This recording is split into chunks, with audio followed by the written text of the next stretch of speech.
चौथे चरण में सोमवार को जो वोटिंग होने वाली है उनमें एक सीट ओवैसी की हैदराबाद की भी है। वैसे तो हैदराबाद की सीट पर 40 साल से ओवैसी और उनके परिवार का कब्जा है, लेकिन 40 साल में पहली बार ओवैसी और उनके परिवार के लिए बहुत बड़ा चैलेंज आ गया है, क्योंकि अपने ही गढ़ में ओवैसी और उनके भाई की टेंशन बढ़ाने के लिए दो बहनें आ गई। ओवैसी को हैदराबाद में दो महिलाओं ने घेर रखा है। एक तो है माधवी लता, बीजेपी की हैदराबाद से कैंडिडेट, और दूसरी है नवनीत राणा। माधवी लता हैदराबाद में ओवैसी के सामने चुनाव लड़ रही हैं और उनकी वजह से ओवैसी पहले से बहुत प्रेशर में है, लेकिन अब उनकी टेंशन बढ़ाने के लिए फायर ब्रांड नेता नवनीत राणा भी हैदराबाद पहुंच गई हैं। नवनीत राणा ने आज हैदराबाद में माधवी लता के लिए प्रचार किया और ऐसी ऐसी बातें कही जो ओवैसी ब्रदर्स को तीर की तरह लगी। नवनीत राणा ने आज ओवैसी के छोटे भाई अकबरुद्दीन ओवैसी की 12 साल पुरानी धमकी का जवाब ऐसी बात कहकर दिया जो पूरे देश में वायरल हो गया वीडियो। आपको याद होगा साल 2012 में एक रैली में अकबरुद्दीन ओवैसी ने हिंदुओं को धमकाते हुए 15 मिनट के लिए पुलिस हटाने की बात कही, लेकिन आज उस 15 मिनट की धमकी के जवाब में नवनीत राणा ने तगड़ा रिप्लाई किया। पहले आप नवनीत राणा का यह बयान सुनिए, इसके बाद अकबरुद्दीन ओवैसी का पुराना बयान भी सुनवाता हूं।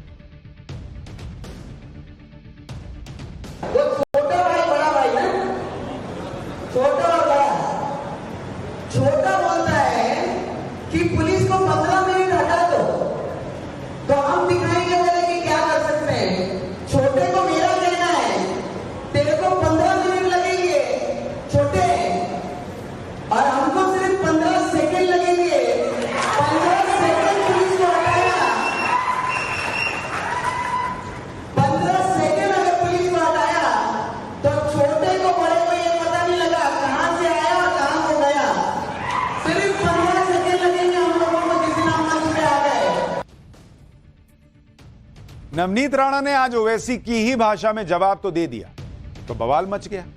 अकबरुद्दीन की 15 मिनट वाली धमकी के जवाब में 15 सेकंड वाली बात कही गई तो इसे सुनकर बड़े भाई असदुद्दीन ओवैसी ने तुरंत विक्टिम कार्ड खेल दिया। सरेंडर मोड पर चले गए ओवैसी।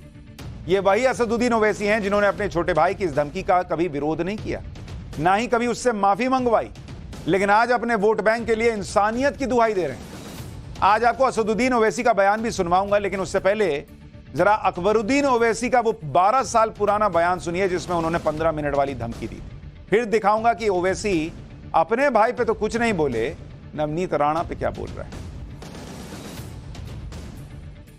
हम 25 कौड़ है ना, तुम 100 कौड़ है ना, ठीक है। तुम तो हमारे से इतने ज्यादा है। 15 मिनट के लिए पुलिस को हटा लो, बता लेंगे किसमें हिम्मत है, कौन ताकत है। 15 मिनट हटा लो।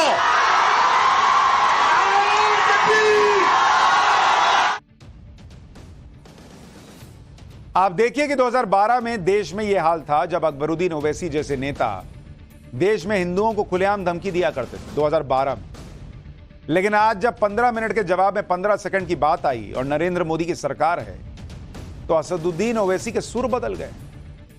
हल्के हल्के बोल रहे हैं, इंसानियत से जोड़ दिया, विक्टिम कार्ड निकाल के फेंक दिया। अरे भाई, जब आपके छोटे भाई ने धमकी दी थी तब इंसानियत की दुहाई कहां गई थी? तब तो आपने अपने छोटे भाई से नहीं कहा कि ये धमकी है, इंसानियत के खिलाफ है। तब तो ओवैसी कहते थे ये कानूनी मामला है, इसलिए ज्यादा नहीं बोला जा सकता। असदुद्दीन ओवैसी ने कभी इस बयान का खंडन तक नहीं किया, लेकिन आज उन्होंने इसे मुसलमानों के लिए एक ऐसा विक्टिम कार्ड निकाला और फेंक दिया।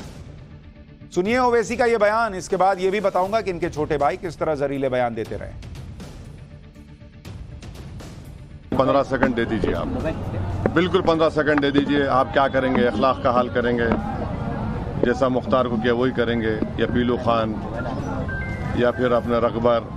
बिल्कुल आप दे दीजिए, मोदी जी के पास इख्तियार है, दे दीजिए 15 सेकंड। 15 सेकंड ने बल्कि 1 घंटा ले लीजिए ना। हम भी देखना चाह रहे हैं कि आप में कितनी इंसानियत अभी बाकी है या नहीं है। करिए, कौन डर रहा है? कौन डर रहा है? हम तो तैयार हैं, कौन रोक रहा है आपको? दिल्ली में प्रधानमंत्री आपका, आरएसएस आपकी, सब चीज आपका है। करिए, कौन रोक रहा है आपको? बोलते क्यों है? करिए ना, बल्कि हमको बता दीजिए कहां पे आना, हम आ जाते हैं। करिए। तो 15 मिनट पुलिस हटाने की बात करने वाले आज विक्टिम कार्ड खेल रहे हैं। ये भाई ने कहा था, आज भाई बड़े भाई कुछ और कह रहे हैं। ओवैसी तो विक्टिम कार्ड खेलने लगे। और नवनीत राणा के बयान पर बवाल उठने लगा। लेकिन नवनीत राणा जिन माधवी लता के लिए ओवैसी के खिलाफ प्रचार करने गई थी, उन माधवी लता ने कहा कि नवनीत राणा जो बात कह रही हैं उसका मतलब कुछ और ही है। माधवी लता को सुनिए, वो 15 सेकंड का मतलब क्या बता रही हैं, और फिर आपको इसके आगे की बात बताऊं। हम लोग रजाकार के नहीं हैं, हम MIM के वारिस नहीं हैं, हम किसी को डराते नहीं है, धमकाते नहीं है, हम चुटकी मारकर 15 मिनट के पुलिस हटाने के बात नहीं कहते हैं। हम यही कहना चाह रहे हैं कि भैया 15 मिनट क्यों, एक 15 सेकंड ले लो, अपना वोट डालो।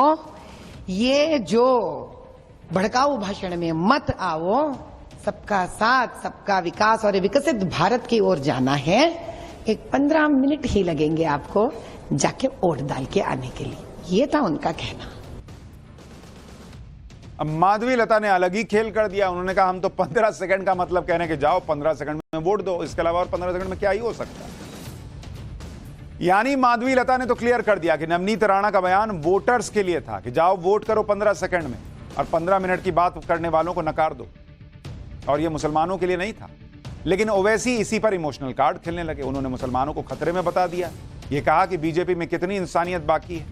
अरे बॉस, पिछले 10 साल में पीएम मोदी की सरकार में मुसलमान को तो कहीं कोई दिक्कत नहीं हुई, लेकिन आज चुनाव में मुस्लिम वोट पाने के लिए फिर से मुसलमानों को डराना शुरू कर दिया।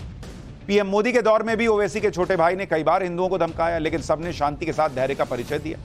सुनिए अकबरुद्दीन ओवैसी का 2019 में दिया वो बयान जिसमें वो 15 मिनट पुलिस को हटाने की बात फिर से दोहरा रहे थे, लेकिन तब भी बड़े भाई ओवैसी ने इसका कोई विरोध नहीं किया। और याद रखो, दुनिया उसी को डराती है जो डरता है। दुनिया उसी से डरती है जो डराना जानता है। क्या है अकबरुद्दीन ओवैसी से नफरत क्यों है? क्यों है?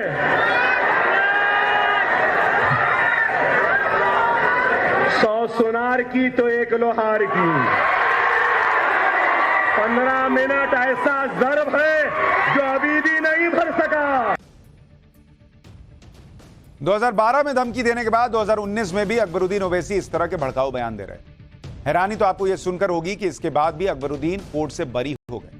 2022 में कोर्ट ने अकबरुद्दीन ओवैसी को बेनिफिट ऑफ डाउट यानी संदेह के आधार पर बरी कर दिया। अपने छोटे भाई के बरी होने पर असदुद्दीन ओवैसी सोशल मीडिया पर खुशी जाहिर कर रहे थे, लेकिन आज मुस्लिम वोट के लिए यह बात फैला रहे हैं कि बीजेपी राज में मुसलमान खतरे में। हालांकि पिछले कुछ सालों में ऐसे नेताओं का तापमान कुछ कम हुआ है। इसके अलावा हैदराबाद में बीजेपी नेता माधवी लता के आने से ओवैसी पर सियासी प्रेशर बहुत बढ़ गया है, इसलिए अब उनके भाई हिंदुओं की शक्ति का गुणगान कर रहे हैं। इस बयान को सुनकर आप हैरान रह जाएंगे कि ये वही अकबरुद्दीन ओवैसी जो कुछ साल पहले तक कुछ और कह रहे थे। सुनिए, इसके बाद इस बदलाव का कारण भी बताऊंगा, लेकिन पहले बदल कैसे गए ये तो सुनिए। हिंदुस्तान का मेरा हिंदू भाई कमजोर नहीं है, कोई उसकी बीवी का मंगलसूत्र छीन नहीं सकता। हिंदुस्तान किसी की जागीर नहीं, ना तेरी जागीर है ना मेरी जागीर है।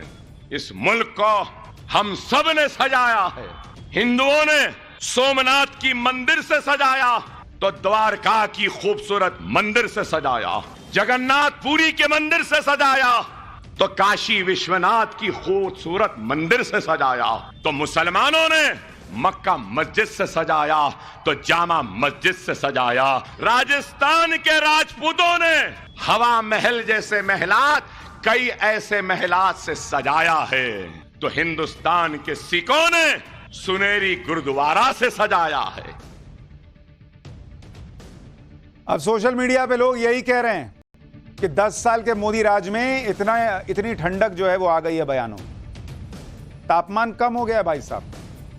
नहीं तो जो कहते थे कि 100 करोड़ 25 करोड़ 15 मिनट पुलिस हटा लो, वो अब हिंदुओं की महिलाओं के मंगलसूत्र की चिंता कर रहे हैं। हिंदू भाई बता रहे हैं। ओवैसी ब्रदर्स के इस तरह सुर बदलने की 2 वजह। पहला तो हैदराबाद में खुद ओवैसी के लिए कांटे की टक्कर, और दूसरा महाराष्ट्र की औरंगाबाद में AIMIM की सीट पर भी संकट। ओवैसी की पार्टी की पूरे देश में 2 लोकसभा सीटें हैं। एक तो हैदराबाद में खुद ओवैसी जीतते रहे हैं, और एक सीट महाराष्ट्र की औरंगाबाद सीट का गणित यह है कि 2019 में एआईएमआईएम ने सैयद इम्तियाज जलील को अपना प्रत्याशी बनाया। इम्तियाज जलील को 3,89,000 वोट के साथ 32% के से थोड़ा ज्यादा वोट मिले, जबकि शिवसेना के चंद्रकांत को 3,84,000 वोट के साथ 32.09 वोट मिले, 0.9%। यानी एआईएमआईएम इस सीट को सिर्फ 5,000 वोट से जीत गई। लेकिन इस बार यह माना जा रहा है कि बाजी पलट भी सकती है। औरंगाबाद में भी चौथे चरण में ही वोटिंग होने वाली है, यानी हैदराबाद के साथ साथ ओवैसी की दूसरी सीट की भी किस्मत चौथे चरण में तय हो जाएगी। हैदराबाद में कई फर्जी वोटर्स हट गए हैं। ऐसे में शायद बंधुओं को, ओवैसी बंधुओं को समझ में आ रहा है कि सिर्फ मुस्लिम वोट से काम नहीं चलेगा, हिंदुओं का भी वोट चाहिए, और इसीलिए सुर बदल गए। अगर औरंगाबाद और हैदराबाद की दोनों सीटें ओवैसी के हाथ से चली जाती हैं तो संसद में ओवैसी की पार्टी एआईएमआईएम 0 हो जाएगी। इसलिए ओवैसी बहुत दबाव में होंगे, और ओवैसी के लिए इस बार बीजेपी ने जिस तरह से हैदराबाद में दमदार कैंडिडेट दिया है, उससे ओवैसी का चैलेंज बढ़ चुका है। माधवी लता धुआंधार प्रचार कर रही हैं। हैदराबाद के लोग क्या कह रहे हैं, सुनिए जरा जमीन पर क्या माहौल है। उसके बोलने की स्टाइल बहुत अच्छी है, भाषण वगैरह बहुत अच्छा देती है। हैदराबाद की शेरनी है वो। ये मुकाबला होगा मैडम, सक्सेस होंगे, पक्का जरूर होंगे।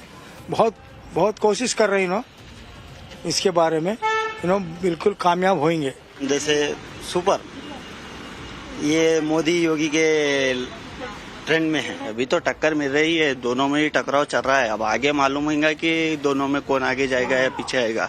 अभी तो टकराव ही है। माधवी लता पसंद है या आपको लगता है असदुद्दीन ओवैसी ने काम नहीं किया है? वो काम किया, अगर वुमेन आता तो अच्छा लगता ना। तो भी ट्रम्प कार्ड कर रहे हैं on the name of religion. वैसे ही वो मुस्लिम का वोट के लिए थे, ये बीजेपी हिंदू वोट कर। कौन सही है नहीं मालूम। वो है एकदम गुरूर है बहुत, हमारे हर वक्त साथ आवाज है, उन्होंने हर वक्त हमारे साथ खड़े हुए हैं। हमारे काम करेगी, आएगी तो नहीं है, नया चेहरा है, वो इसी खाली बकवास करके छोड़ देता है सबके साथ। बस चेंज चाहिए, कुछ चेंज चाहिए इसके लिए। तो ये हैदराबाद का माहौल, लोग कह रहे हैं माधवी लता हैदराबाद की शेरनी है, कुछ लोग कह रहे हैं नहीं भैया हम ओवैसी के साथ हैं, कई लोग चेंज की भी बात कर रहे हैं, और बहुत सारे लोग टक्कर है ये कहने लगे हैं, वरना ओवैसी के लिए तो क्लियर मामला होता था। यही है ओवैसी की परेशानी बढ़ा रहा है।